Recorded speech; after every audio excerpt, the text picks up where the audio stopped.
हमारा है वो है मालफर सोप। अब मालफर सोप के जो है वो 3 इंग्रीडिएंट्स हैं। पहले हम 3 इंग्रीडिएंट्स का बात कर लेते हैं कि इसमें कौन-कौन से इंग्रीडिएंट्स हैं और उसके रिलेटेड इफेक्ट क्या प्रोड्यूस करता है ये सोप। सबसे पहले तो इसके अंदर सैलिसिलिक एसिड है। सैलिसिलिक एसिड जो है वो आपकी जो सख्त स्किन होती है ना, जो डेड स्किन बहुत डेड होती है और बहुत हार्ड होती है, उसको जो है वो ब्रेक डाउन करता है और अंदर से जो आपकी फ्रेश स्किन है वो जो है वो निकालता है और आपकी जो सॉफ्ट स्किन है ना उसको अपीयर कर देता है, उसको जो है ना वो ऊपर की तरफ ले आता है और आपकी डेड स्किन है उसको रिमूव कर देता है। तो इसका इफेक्ट होता है केराटोलाइटिक इफेक्ट इसको कहते हैं। तो मालफर सोप जो है वो केराटोलाइटिक इफेक्ट के लिए जो है वो दिया जा सकता है, क्योंकि इसमें सैलिसिलिक एसिड मौजूद है।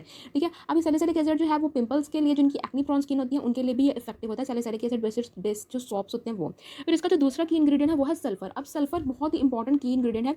सल्फर जो होता है ये बेसिकली इसके 3 एक्शन होते हैं सल्फर के अंदर जो है। एक तो ये बैक्टीरिया को किल करता है, दूसरा ये फंगल को भी किल करता है और तीसरा स्कैबीज के लिए भी ये बहुत अच्छा इफेक्ट प्रोड्यूस करता है जो सल्फर होता है। सल्फर जो है स्कैबीज के लिए बहुत अच्छा प्रोमिनेंट इफेक्ट प्रोड्यूस करता है। इसलिए बेसिकली आप जो सोप्स देखेंगे अक्सर लोशन में भी जो है वो सल्फर मौजूद होता है। और इसी तरह जो आप लोग सोप्स देखेंगे जो खासतौर पर पर्पसफुली होते ही स्कैबीज के लिए हैं, उनके लिए भी जो है उनके अंदर भी जो सल्फर मौजूद होता है। तो मालफर सोप आप समझ सकते हैं कि ये केराटोलाइटिक भी है, एक एंटीसेप्टिक सोप भी है और एंटीप्रोडाइटिक। अच्छा, स्कैबीज जिनको समझना है ये होती है खुश्क खारिश। ठीक है, जो अक्सर जो है वो एक फर्द से दूसरे फर्द का जो है वो फैल जाती है। अक्सर घर में जो लोग होते हैं साथ रहते हैं उनमें जो है ये फैल जाती है।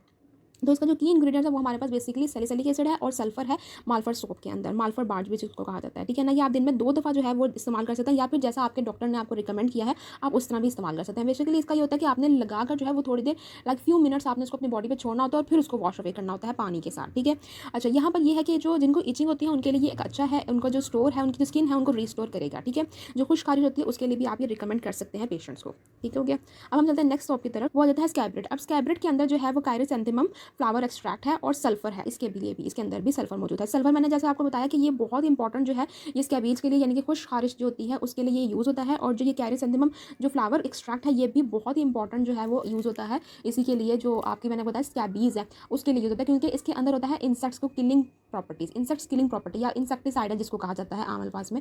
इंसेक्टिसाइडल इसके अंदर प्रॉपर्टीज़ होती हैं जिसका इसका फ्लावर का अपना जो काम है वो लाइसिस को भी किल करता है, यानी कि जुएँ जो होती हैं उसके लिए भी यूज़ होता है और स्कैबीज के लिए भी यूज़ होता है। लेकिन क्योंकि ये सल्फर के साथ मौजूद है तो ये पर्टिकुलरली जो है ये सोप एंटी स्कैबीज बार ही है। ठीक है, सारा आर्टिकल डिटेल से खुद पढ़ना, खुद सेलेक्ट करना है कि पेशेंट को आपने कौन सा जो है वो सोप रिकमेंड करना है। और आप उसका रेफरेंस चाहते हैं तो रेफरेंस जो है और जो सारी इन्फॉर्मेशन है तकरीबन सारी की सारी इन्फॉर्मेशन आपको prescriptioncracker.com पे ये आर्टिकल मौजूद है, आपको वहाँ से मिल जाएगी। वहाँ पर रीड करें, और भी बहुत ज़्यादा इंटरेस्टिंग आर्टिकल्स हैं। और साथ में जो है आप जो फेसबुक पेज के थ्रू भी मुझसे कॉन्टैक्ट कर सकते हैं। मेरे चैनल को ज़रूर सब्सक्राइब कीजिए।